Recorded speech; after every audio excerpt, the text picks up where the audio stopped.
नहीं आया कि अब क्या करे। डर के मारे वो तेजी से भागा और सुअर उसके पीछे। फिर अचानक स्नेकी के सामने एक डेड एंड आ गया। अब उसके पास भागने का कोई रास्ता नहीं था। अगर वो पूरी ताकत से नहीं लड़ा तो उसकी कहानी यही खत्म हो जाएगी। फाइट बैक करने के लिए उसने सुअर पर पत्थर फेंकने शुरू कर दिए। उसकी प्लानिंग थी पहले सुअर को मारकर कमजोर करना, फिर उसका शिकार करना। पत्थर के सुअर से टकराने का असर इतना तेज था कि वो लहूलुहान हो गया। लेकिन कुछ ऐसा हुआ जिसने स्नेकी को रोक दिया। उसने कुछ चबाने की कोशिश की, लेकिन अचानक ही उसे उल्टे आ गई। सुअर के अंदर कुछ सख्त था। फिर उसने देखा एक डीमन कोर। ये कोई आम सुअर नहीं था। अब उसे डर लगने लगा था क्योंकि ये एक डिमोनिक कोर निकला। कहा जाता है कि डीमन कोर में विस्फोटक ऊर्जा होती है। अगर इसे सीधा निकल लिया तो वो खुद ही फटकर मर सकता है। अगर इसे अब्सॉर्ब करना है तो इसे एक पिल में बदलना होगा। लेकिन स्नेकी को पिल बनाना नहीं आता। जंगली दुनिया में डिमोनिक बीस्ट शाओ और डीमन कोर दोनों को एक साथ निकल लेते हैं। उसने सोचा अगर सभी जानवर डीमन कोर निकलते ही फट जाते तो अब तक डिमोनिक बीस्ट का अस्तित्व ही खत्म हो चुका होता।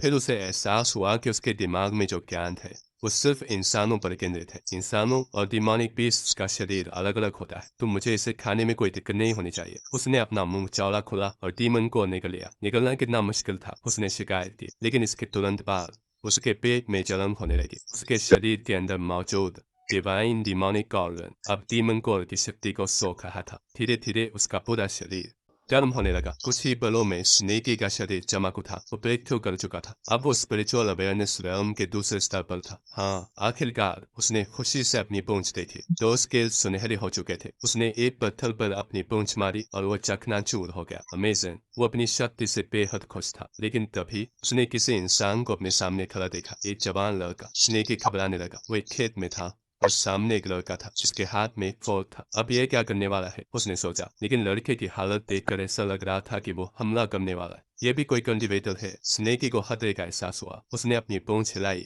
और क्या, मुझे शर्म आ रही है। मैं प्राइमोरियल बीस्ट बनने के राह पर हूँ और यहाँ मैं इंसानों से दब रहा हूँ। नहीं, मैं अब और कमजोर नहीं बनूंगा। अब जबकि वह पहाड़ों के देवता के मंदिर के पास आ चुका था, उसने सोचा क्यों न अंदर जाकर इंसानों की तरह प्रार्थना करूं। आखिरकार मुझे अपनी बुद्धिमानी भी तो यही मिली थी। दांत दिखला चुके थे। स्नेकी को याद आया कि कल्टीवेशन में इनर डीमंस आना बहुत बड़ा काबू होता है। अगर मुझे इसे हराना है तो मुझे इसे फेस करना होगा। इसलिए वो छिपकर देखने लगा। उसने देखा एक औरत वो एक कोने में फंसी हुई थी। मंदिर का सिर्फ एक ही दरवाजा था। मतलब अगर स्नेकी को भागना पड़ा तो बिना पकड़े जाना नामुमकिन था। इसलिए उसने बस इंतजार करने का फैसला किया। तभी आदमी ने अपना नाम बताया। मैं हूँ मास्टर चो, उसने औरत से कहा। अब तक कोई भी औरत मुझे मना नहीं कर पाई। जब मैंने उसे पाने की ठानी हो, औरत कांप रही थी। उसने चाकू निकाल कर कहा, मेरे पास मत आओ। मास्टर चो हंसा। 2 बार सोच लो, वरना मैं तुम्हारी जिंदगी मौत से भी बदतर बना दूंगा। औरत गुस्से से बोली, अगर मैं तुम्हें नहीं मार सके तो मैं खुद को खत्म कर दूंगी और तुम्हें कुछ भी हासिल नहीं होगा। स्नेकी को मास्टर चो का नाम जाना पहचाना लगा। फिर उसे याद आया ये वही आदमी था जिसने चेन फैन को पिक्स टाइम में फेंका था। तो ये भी एक एक्सपर्ट है। स्नेकी ने सतर्क होकर खुद को छिपा लिया। तभी मास्टर चो ने औरत का मुंह दबोच लिया। स्नेकी को अजीब लगा, क्या ये आदमी हीर में है? इंसान कितने अजीब होते हैं, जब चाहे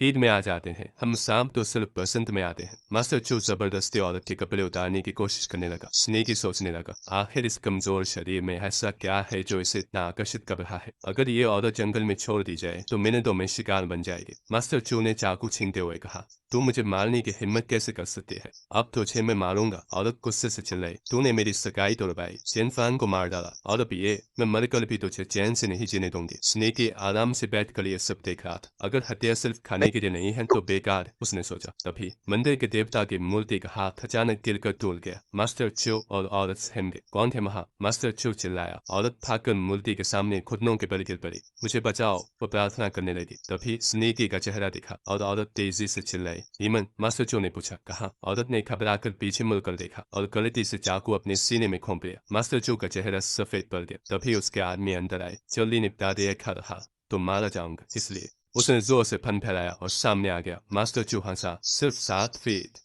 इसे मार दो। अब स्नेकी को बचने के लिए अपनी पूरी ताकत लगानी होगी। इसके साथ ही उसने फैसला किया कि मास्टर चो अपनी ऊर्जा इकट्ठी करने से पहले ही उसे सबको खत्म करना होगा। बस तभी वह जिंदा रह सकता था। उसने हमला कर दिया। उसी वक्त स्नेकी को एहसास हुआ कि ये लोग बहुत ही कमजोर हैं। मास्टर चो डर से कांपने लगा। वो सोच भी नहीं सकता था कि उसकी पूरी टोली एक झटके में मारी जाएगी। अब उसके दिमाग में बस एक ही सवाल था, ये कौन सा राक्षस उसके सामने खड़ा है? वह डर कर बाहर की ओर भागा, लेकिन जाते जाते सांप को धमकी भी दे डाली। दूसरी ओर स्नेक के उलझन में था कि वह भाग क्यों रहा है। बजाय अपनी ऊर्जा इकट्ठी करने के। शोगन ने चिल्लाकर कहा कि वह अपने कुलों से कहेगा